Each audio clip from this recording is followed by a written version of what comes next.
Hello students, welcome to online Shala. तो आज के इस वीडियो में हम देखेंगे इंग्लिश पेपर प्रेजेंटेशन। इसमें मैं आपको एग्जैक्टली बताऊंगा कि आपको इंग्लिश के पेपर में, बोर्ड के एग्जाम में आपको क्या क्या मिस्टेक्स नहीं करनी है और कैसे आपको आपका आंसर्स फ्रेम करने हैं जिससे आपको इजीली मार्क्स मिल जाएं। Okay, so let's start.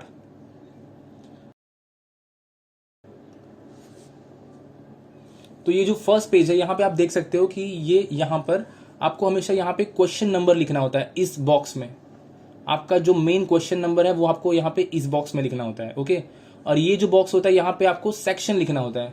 आपके पेपर में 4 सेक्शंस होंगे, 4 और 5 जो भी होंगे, वो अगर जितने भी जो भी सेक्शंस के आंसर आप लिख रहे हो वो हर बार आपको सेक्शन नंबर इस बॉक्स में आपको लिख रहे हैं। हर पेज पे ऐसा ऐसा एक कॉलम, एक बॉक्स बना हुआ होगा ऊपर, वहां पे आपको अपना सेक्शन लिखना है। ओके, उसके बाद यहाँ पे आप देख सकते हैं सब क्वेश्चन नंबर 1 का सब क्वेश्चन A1 क्वेश्चन लिखा यहाँ पर। उसके बाद आप देख सकते हो यहाँ पे डायरेक्टली क्वेश्चन लिखा है और फिर आंसर लिखा हुआ है। तो आपको क्या करना है पेपर में, आपको पेपर में सिर्फ आंसर लिखना है। Don't write questions. क्वेश्चंस लिखने से क्या होता है कि टाइम वेस्ट होता है। आपका जो इंग्लिश का पेपर होता है वो बहुत ही लेंदी होता है। यहाँ पे आप देख सकते हो, यहाँ पे इसने क्वेश्चन लिखा है स्टूडेंट ने और फिर आंसर लिखा है एरो करके। तो आपको ध्यान देना है, आपको क्वेश्चंस नहीं लिखने हैं क्योंकि पेपर में टाइम बहुत कम होता है। वो टाइम, बहुत सारे बच्चे होते हैं जो क्या करते हैं कि पेपर में लिखते रहते हैं क्वेश्चन और आंसर दोनों भी, उसके बाद उनका लास्ट में पेपर छूट जाता है। तो प्लीज क्वेश्चंस को मत लिखो, सिर्फ आंसर करो और क्वेश्चन नंबर को बस ध्यान दो कि ए का आपने जो आंसर दिया है वो सेकंड क्वेश्चन का ही आंसर एग्जैक्टली वही होना चाहिए। बस आपको क्वेश्चन नंबर पे ध्यान देना है। Don't write questions. Okay, first point. उसके बाद आप देख सकते हो यहाँ पे गिव रीजन A2 का फर्स्ट वाला क्वेश्चन का आंसर यहाँ पे लिखा हुआ है, फिर A2 का सेकंड वाला क्वेश्चन का आंसर यहाँ पे लिखा हुआ है डायरेक्टली विदाउट एनी क्वेश्चन। आप यहाँ पे देख सकते हो हैंडराइटिंग का पॉइंट मैंने लिखा हुआ है यहाँ पे। तो बहुत सारे स्टूडेंट क्या करते हैं कि उनको लगता है कि बोर्ड एग्जाम में हैंडराइटिंग बहुत ज्यादा अच्छी होनी चाहिए तभी आपको एक्स्ट्रा मार्क्स मिलेंगे, पर ऐसा नहीं है। आपको हैंडराइटिंग ऐसी लिखनी है कि आपका जो मॉडरेटर है, जो पेपर चेक कर रहा है, उसको समझ में आना चाहिए। That's it. अगर आपकी हैंडराइटिंग बहुत ज्यादा अच्छी आप बना रहे हो पेपर में तो हो सकता है कि आपका पेपर छूट जाए उसकी वजह से भी। यहाँ पे आप देख सकते हो सिंपल हैंडराइटिंग लिखा हुआ है। Soapy was disgusted with the policeman because he refuse to accept the Soapy had broken the window and he rushed off to chase another man. तो यहाँ पे जो भी लिखा हुआ है वो मुझे एग्जैक्टली क्या लिखा है मुझे समझ में आ रहा है। दैट्स इट, इतना ही चाहिए। सिंपल हैंडराइटिंग लिखो ताकि आप पेपर पूरा का पूरा अटेंड कर सको। Okay, second point is your handwriting. उसके बाद नेक्स्ट पेज हम लोग देखते हैं यहाँ पर। तो this is the next page. यहाँ पे आप देख सकते हो A3 यहाँ पर लिखा हुआ है, उसका सब क्वेश्चन नंबर 1 सॉल्व किया है और फिर आंसर सॉल्व किया है by putting this arrow. Okay, question लिखा नहीं है, सिर्फ आंसर डायरेक्टली लिख दिया गया है ताकि आपका टाइम सेव हो। ओके, उसके बाद A4। फिर देखते हैं हम लोग आगे। अब बहुत बार क्या होता है कि हम लिखते लिखते जल्दी जल्दी क्या होता है कि पेपर में क्वेश्चन जो हम लोग आंसर लिख रहे होते हैं वहां पे स्पेलिंग मिस्टेक्स हो जाती हैं। तो स्टूडेंट्स क्या करते हैं, उसको लेके देखो यहाँ पे स्पेलिंग मिस्टेक हो गई, तो ये स्टूडेंट ने क्या किया, इसको बस सिंगल लाइन कट कर दिया और आगे लिख दिया। तो आपको भी बिल्कुल ऐसा ही करना है। अगर आपको कोई भी मिस्टेक हो जाती है तो उसको सिर्फ सिंगल लाइन मार के आगे लिख दो उसको। ओके, डोंट डू दिस, ऐसे मत करो। ओके, क्योंकि वो देखने में थोड़ा अजीब लगता है ना। उसके बाद फिर आगे देखते हैं। Now you can see this. यहाँ पे अभी जैसे ये पेपर है तो ये कौन सा पार्ट होता है, ये सेक्शन का पार्ट होता है, ये मेन क्वेश्चन का पार्ट होता है। इतना आपको समझ में आ गया होगा। उसके बाद देखो अभी स्टूडेंट्स क्या करते हैं कि मैंने ये पेपर में ये क्वेश्चन नंबर 5 है, A5 का फर्स्ट क्वेश्चन का आंसर मैंने लिखा यहाँ पर। ओके, सेकंड भी मैंने लिखा, क्वेश्चन नहीं लिखा, सिर्फ डायरेक्ट आंसर लिखा। फिर ये फिलअप आ गया, फिलअप लिखा मैंने, जो भी फिलअप था उसका मैंने आंसर लिखा। तो अब क्या करते हैं, यहाँ पे अंडरलाइन देख सकते हो आप। इस स्टूडेंट ने जिस पेन से आंसर लिखा है उसी पेन से यहाँ पे अंडरलाइन कर दिया है। ओके, तो बहुत सारे स्टूडेंट क्या करते हैं यहाँ पे कि पेंसिल ले लेंगे और स्केल ले लेंगे, उसके बाद क्या करेंगे, उसको अंडरलाइन करने बैठ जाएंगे। तो प्लीज ऐसा मत करो क्योंकि आपके पास टाइम कम रहता है पेपर में। आपको हमेशा ध्यान देना है आपके टाइम पर। अगर आप पेपर पूरा अटेंड नहीं करोगे तो आपका मार्क्स ऑलरेडी वैसे ही कट जाएगा। यहाँ पे ये सब चीज़ों पे मार्क्स नहीं मिलता कि आप वहाँ पे अंडरलाइन पेंसिल से कर रहे हो या पेन से कर रहे हो, बस क्लियर होना चाहिए, नीट एंड क्लीन होना चाहिए, दैट्स इट। आप जिस पेन से क्वेश्चन लिख रहे हो, आंसर लिख रहे हो, उसी से अंडरलाइन कर दो। ओके, उसके बाद आप देख सकते हो यहाँ पे समरी राइटिंग आ गया। तो समरी राइटिंग ये आप देख सकते हो, ये 3 मार्क्स का क्वेश्चन है समरी राइटिंग। यहाँ पे मार्किंग स्कीम आप देख सकते हो, यहाँ पे लिखा हुआ है। समरी राइटिंग में आपको कुछ पॉइंट्स दिए जाते हैं, उसको आपको कवर करना होता है। अगर आपने पूरा पॉइंट्स कवर किया तो आपको यहाँ पे देख सकते हो, यहाँ पे कवरिंग ऑल द पॉइंट्स से कितने मार्क्स हैं, 1 मार्क। ओके, उसके बाद जो मॉडरेटर होता है वो आपके पेपर में सिर्फ यही कुछ पॉइंट्स ढूंढता है। आपको ये चीज़ें ध्यान में रखनी है। अगर आप समरी लिख रहे हो तो आपको पता होना चाहिए कि मुझे पूरे के पूरे पॉइंट्स को कवर करना है जो आपको क्वेश्चन पेपर में दिया गया है फॉर समरी राइटिंग। वो पूरे पॉइंट्स कवर करो। उसके बाद लैंग्वेज स्टडी देखो, आपका वोकैबुलरी कैसा है इंग्लिश का वो देखो, उस पर 1 मार्क्स है। उसके बाद फिर ग्रामर कैसा है आपका, आपने किस तरह से सेंटेंसेस को फ्रेम किया है, उस पर 1 मार्क्स है। ओके, अब यहाँ पे क्या होता है कि बहुत लोग सोचते हैं कि बहुत बड़े बड़े आंसर्स लिख दें, डोंट राइट बिग आंसर्स। ये 3 मार्क्स का क्वेश्चन है तो बहुत लोग सोचेंगे कि मैं पूरा पेज भर के पूरा आंसर लिख दूं, तो उससे क्या होगा कि ज़्यादा बड़ा आंसर होगा तो ज़्यादा मार्क्स मिल जाएंगे, पर ऐसा नहीं होता है। ओके, ऐसा बिल्कुल नहीं है। अगर जितना आंसर रिक्वायर्ड है सिर्फ उतना ही आपको लिखना है, उससे ज़्यादा लिखने मत जाओ, फिर से यहाँ पे आपका टाइम वेस्ट होगा।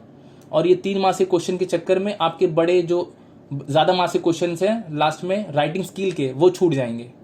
इसलिए जितना रिक्वायर्ड है सिर्फ उतना ही लिखो। फिर यहाँ पे आप देख सकते हो, यहाँ पे जो क्वेश्चन लैंग्वेज स्टडी का पार्ट आ गया, तो यहाँ पे व्हाट, ये WH क्वेश्चन का आंसर है। तो यहाँ पे अंडरलाइन डायरेक्टली किससे किया है, पेन से। जिस पेन से आंसर लिख रहा था वो स्टूडेंट, उससे ही यहाँ पे अंडरलाइन कर दिया है। डोंट यूज पेंसिल्स, यहाँ पे आपको पेंसिल नहीं यूज करनी है। कहीं कहीं पर यूज करना है, वो मैं आपको आगे आके बता दूंगा। यहाँ पे आपको फिलअप में या ऐसे कहीं पे भी हो तो डायरेक्टली आपको पेन से ही उसको अंडरलाइन करना है। और इन केस आप पेपर लिख रहे हो और आपको कोई आंसर नहीं आ रहा है, अगर आप पैराग्राफ में, इंग्लिश में पैराग्राफ होते हैं, उसमें से हमको आंसर ढूंढने होते हैं ना, तो क्या होता है बहुत बार स्टूडेंट को आंसर नहीं मिल रहा होता है, तो वो क्या करता है वो स्टूडेंट कि वहीं पे पूरा अपना टाइम लगा देता है, वो पैराग्राफ को पढ़ते पढ़ते आंसर ढूंढते ढूंढते, तो वहाँ पे भी उसका टाइम वेस्ट हो जाता है। तो आपको क्या करना है, आपके पास ये स्ट्रेटजी होनी चाहिए। ऐसा आपको करना है पेपर में कि जो क्वेश्चन आपको नहीं आए, हर क्वेश्चन को सिर्फ एक मिनट से भी कम टाइम दो। ओके, 1 मिनट से भी कम टाइम दो हर, वो मैं आपको टाइम मैनेजमेंट में, मैं आपके लिए टाइम मैनेजमेंट का वीडियो अलग से बना दूंगा, वहां पे मैं आपको बताऊंगा कि आपको कितना टाइम देना है फॉर ईच क्वेश्चन। अगर आपको उतने टाइम में वो क्वेश्चन का आंसर नहीं मिले फ्रॉम पैराग्राफ, तो आपको वो क्वेश्चन को क्वेश्चन पेपर में टिक कर दो कि ये क्वेश्चन है, इसका आंसर मुझे नहीं मिला है, उसको टिक कर दो और फिर आगे बढ़ जाओ अपने आंसर शीट में, उसके लिए स्पेस छोड़ दो और आगे बढ़ के आगे क्वेश्चंस जो भी आते हैं आपको उसको सॉल्व करना शुरू कर दो। ओके, इससे क्या होगा, आपको जो आता रहेगा कम से कम आप उसको कवर कर पाओगे, और जो नहीं आता उसको छोड़ दो, ताकि आपको लास्ट में जब पूरा पेपर हो जाए उसके बाद आपके पास जब टाइम बचे तब जाके वहां पे अपना टाइम लगाओ उन आंसर्स को ढूंढने में, क्योंकि आपके पास टाइम कम होता है। अगर आप एक आंसर के लिए पूरा टाइम लगा दोगे उस आंसर को ढूंढने में, तो उससे भी आपका पेपर छूट जाता है। और इंग्लिश का पेपर लेंथी होता है, सबका पेपर ऑलमोस्ट, बहुत सारे स्टूडेंट होते हैं जो अपना पेपर छोड़ कर आ जाते हैं। अब देखते हैं नेक्स्ट पेज। तो यहाँ पे आप देख सकते हो, यहाँ पे 2A, क्वेश्चन नंबर 2 का A, सब क्वेश्चन नंबर 1 A का 1, यहाँ पे इसके आंसर्स डायरेक्टली लिख दिए गए हैं। Okay, direct answers. तो यहाँ पे इस तरह से डायरेक्टली सिंपल हैंडराइटिंग, और ये डायरेक्टली पेन से अंडरलाइन कर दिया गया है, डायरेक्टली पेन से अंडरलाइन किया है। तो आपको भी इसी तरह से बिल्कुल करना है। फिर यहाँ पे डायरेक्ट क्वेश्चन पूछा गया, the word use for leopards, wild animals, जो भी क्वेश्चन का आंसर था वो डायरेक्ट लिख दिया गया है। ओके, तो यहाँ पे हाफ मार्क्स फॉर ईच, जो मार्किंग स्कीम के हिसाब से मार्क्स था वो यहाँ पे दिया है उसको। फिर ये है माइंड मैपिंग का क्वेश्चन। ये क्वेश्चन बहुत ही इजी होता है, ये दिस इज फॉर 3 मार्क्स। यहाँ पे आप बहुत ही आसानी से 3 मार्क्स स्कोर कर सकते हो। आपको पेपर में, क्वेश्चन पेपर में आपको इस तरह से डायग्राम बनाया रहेगा। तो वो diagram same to same exactly आपको उठा के अपने आंसर शीट में बना देना है। और ये कुछ यहाँ पे ये कुछ बॉक्सेस होंगे, इनको बस आपको फिल कर देना है। ओके, ये ह्यूमन बोन्स के बारे में, स्कल, रिब्स, फीमर, टिबिया और यहाँ पे मसल्स। तो वो एग्जैक्टली जो आंसर है वहाँ पे वो बस बॉक्स को फिल कर दो और वो जो डायग्राम है उसको वैसे का वैसे बना दो। फिर यहाँ पे आप देख सकते हो इसका मार्किंग स्कीम कैसा है। Covering all points, important point as per instruction का 2 मार्क्स है। उसके बाद प्रेजेंटेशन का, यहाँ पे आपने किस तरह से इसको लिखा है, बॉक्स बनाया है कि नहीं, उस पर भी मार्क्स है, 1 मार्क्स का है वो। ओके, तो 3 मार्क्स आपको यहाँ पे बहुत ही इजीली मिल जाएंगे। उसके बाद देखो यहाँ पे सेक्शन नंबर 2, सेक्शन नंबर 2। अब यहाँ पे आप देख सकते हो इस पेज पे, प्रीवियस पेज पे इतना स्पेस बच गया था, ये पूरा स्पेस बच गया था, तो भी यहाँ से सेक्शन नंबर 2 को स्टार्ट नहीं किया। मतलब क्या कि अगर आपके पेपर में कितना भी नया पेज हो, अगर न्यू सेक्शन स्टार्ट हो रहा है तो उसको आपको हमेशा न्यू पेज से स्टार्ट करना है। हर सेक्शन आपको नए पेज से स्टार्ट करना है। ओके, फिर सेक्शन नंबर 2 का 3 का ए वाला क्वेश्चन, उसका सब क्वेश्चन नंबर 1, ये क्या है, ये क्वेश्चन है, ये मैच द कॉलम है। तो मैच द कॉलम में बहुत सारे लोगों को अभी भी क्या करते हैं, वो जैसे हम लोग बचपन में करते थे कि मैच द कॉलम लिख देंगे, उसके बाद उसको मैच कर देंगे पेंसिल लेके। तो ऐसे नहीं करना है, उसको मैच नहीं करना है। आपको क्या करना है कि जो क्वेश्चन है उसको लिखो and right the answer in front of that. उसके सामने सामने आंसर लिखो, क्वेश्चन लिखो, उसका आंसर जो है वो लिख दो सामने, फिर जो क्वेश्चन है उसको लिखो, फिर आगे आंसर जो है उसको लिख दो। ओके, तो आपको इस तरह से ध्यान देना है। उसके बाद ये A2 का क्वेश्चन है, उसका डायरेक्टली आंसर लिखा हुआ है, जो भी आंसर था। तो यहाँ पे आप देखोगे ये 2 मार्क्स का क्वेश्चन है। अब यहाँ पे बहुत सारे बच्चे होंगे जो पूरी एकदम आधा पेज लिख देंगे इसका आंसर, ताकि उनको 2 मार्क्स मिल जाए। तो आपको अकॉर्डिंग जितना आंसर रिक्वायर्ड है प्लीज उतना ही लिखो, नहीं तो फिर वही टाइम वेस्ट वाला पार्ट आ जाता है। टाइम वेस्ट नहीं करना है आपको पेपर में।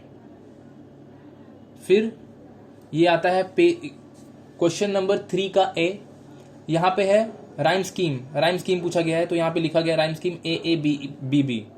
तो ये सब बहुत ही सिंपल होता है।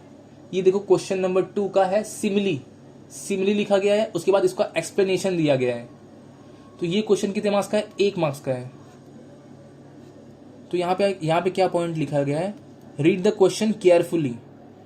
तो बहुत बार क्या होता है कि क्वेश्चन ना, एक ही क्वेश्चन में हमें 2 क्वेश्चन पूछा गया होता है।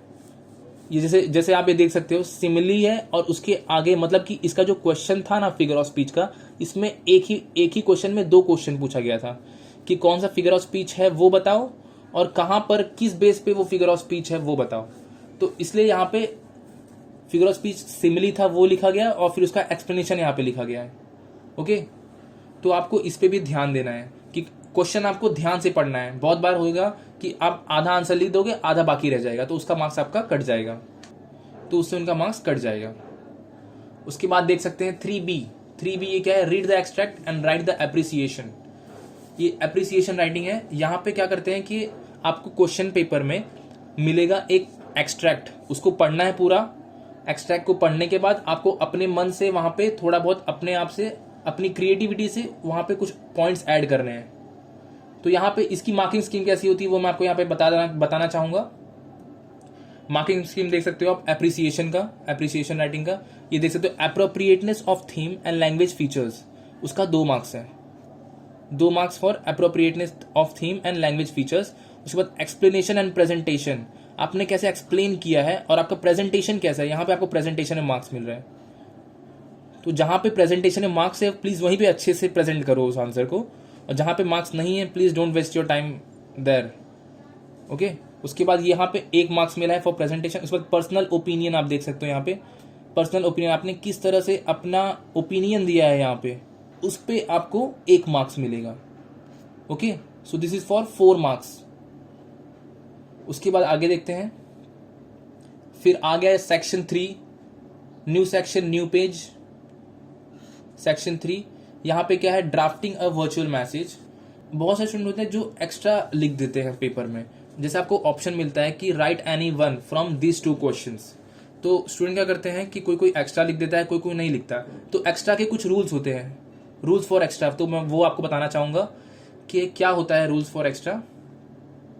जैसे फॉर एग्जाम्पल आपको 2 क्वेश्चंस मिले हैं लिखने के लिए, और दोनों में से सिर्फ एक ही लिखना है, कोई भी जो आपको आता हो, है ना। तो क्या हुआ, जैसे यहाँ पे आप देख सकते हो, ये या तो ये वाला क्वेश्चन लिखना था या तो ये वाला लिखना था। ओके, तो अगर फॉर एग्जाम्पल आपके मॉडरेटर ने आपका पेपर चेक किया और उसको एक्स्ट्रा मिल गया, एक्स्ट्रा क्वेश्चन मिल गया, या तो फिर अब वो क्या करेगा, आपका दोनों भी आंसर चेक करेगा। ये दोनों 4-4 मार्क्स के हैं, है ना, दोनों भी 4-4 मार्क्स के हैं। तो एक में आपको मिला 3 मार्क्स और दूसरे में मिला 4 मार्क्स। ओके, दोनों क्वेश्चन ऑप्शन के थे, आपको एक ही अटेंड करना था, लेकिन आपने दोनों कर दिया।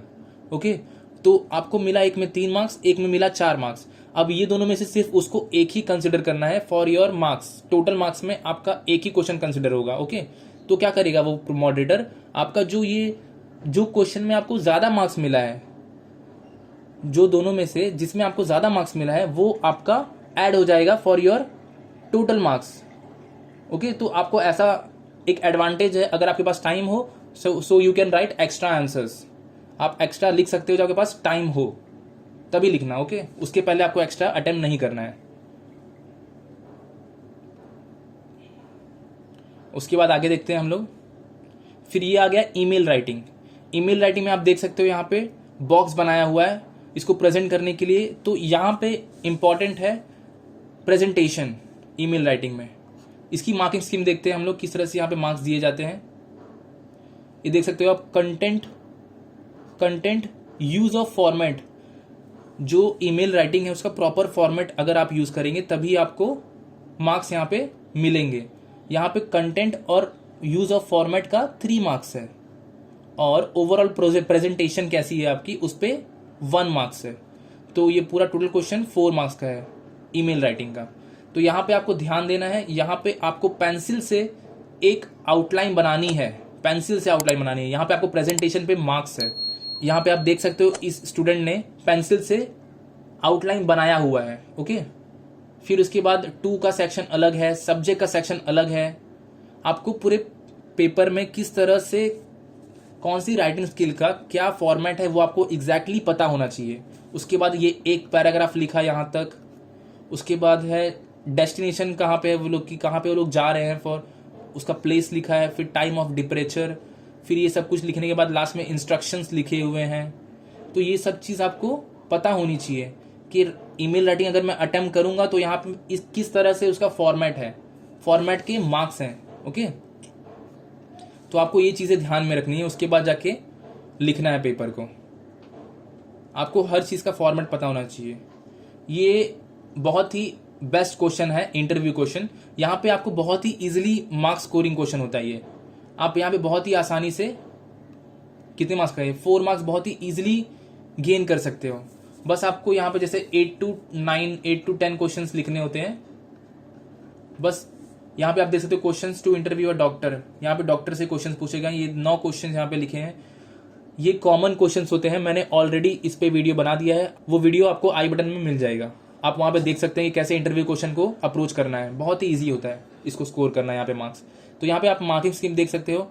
एप्रोप्रिएट फ्रेमिंग ऑफ क्वेश्चंस पे 2 मार्क्स है। उसके बाद लैंग्वेज एंड स्टाइल पे 1 मार्क्स है। एंड देन ओवरऑल इंप्रेशन कैसा है आपका, उस पे 1 मार्क्स है। ओके, सो टोटल 4 मार्क्स का क्वेश्चन है, और यहाँ पे मार्क्स स्कोर करना बहुत ही सिंपल होता है। उसके बाद है फिर स्पीच C1। यहाँ पे मेन क्वेश्चन लिखा गया है। उसके बाद फर्स्ट वाला क्वेश्चन, सब question is speech. Speech writing में भी आपको फॉर्मेट पे ध्यान देना है। पूरी राइटिंग स्किल में आपको फॉर्मेट पता होना चाहिए। यहाँ पे देख सकते हो आप, जैसे ये स्पीच स्टार्ट करते हैं हम लोग तो कैसे होता है। स्पीच में respected teachers and dear friends वाला लाइन आया सबसे पहले।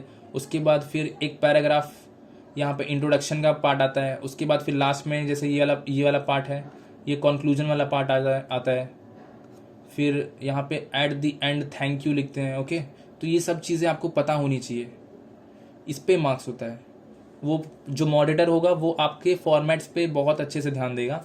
बहुत बार होता है कि वर्डिंग्स नहीं देखेगा, वो वर्डिंग्स पढ़ेगा, लेकिन वो मेन आपका क्या देखेगा कि आपने किस तरह से प्रेजेंट किया है और किस तरह से फॉर्मेट यूज़ किया है, क्या करेक्ट फॉर्मेट है कि नहीं।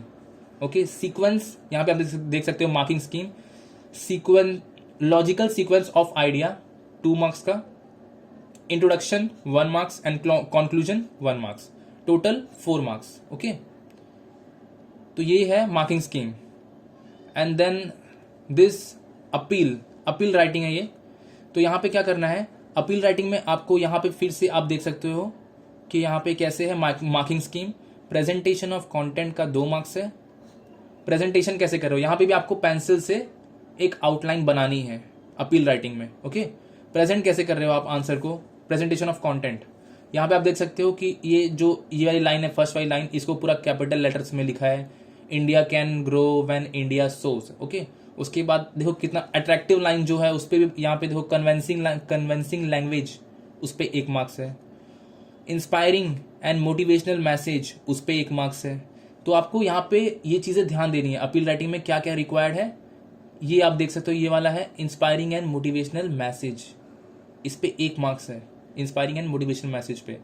फिर कन्वेंसिंग लैंग्वेज, आपको अपनी जो भी रैली है यहाँ पे, तो कन्वेंसिंग लैंग्वेज इस तरह से लाइन लिखनी है ताकि लोग आपके साथ ज्वाइन करें रैली को। तो यहाँ पे आप देख सकते हो, तो ये रही कन्वेंसिंग लाइन, आप देख सकते हो यहाँ पे। द इंडियन फार्मर्स, यहाँ पे आर आएगा, the Indian farmers are suffering desperately and need our help, this is the convincing line. Okay, और ये मोटिवेशनल लाइन यहाँ पे ये वाली आ गई, ये कन्वेंसिंग लाइन आ गई। सो इस पे मार्क्स है। और प्रेजेंटेशन यहाँ पे किस तरह से देख सकते हो आप इसको प्रेजेंट किया है, कंटेंट को यूनिक। ओके, तो ये सब चीज़ों पे आपको ध्यान देना है, आपको पता होना चाहिए एग्जैक्टली कि कहाँ पे आपको किस तरह से लिखना है जिससे आपको मार्क्स दिया जाएगा पेपर में। इंग्लिश के पेपर में बस इतना ही। अगर आपका कोई भी फ्रेंड है जो एग्जाम के लिए अपियर करने वाला है फॉर बोर्ड एग्जाम्स, तो उसको प्लीज़ आप ये वीडियो शेयर कर देना ताकि उसको पता चले कि उसको पेपर किस तरह से अप्रोच करना है। ओके।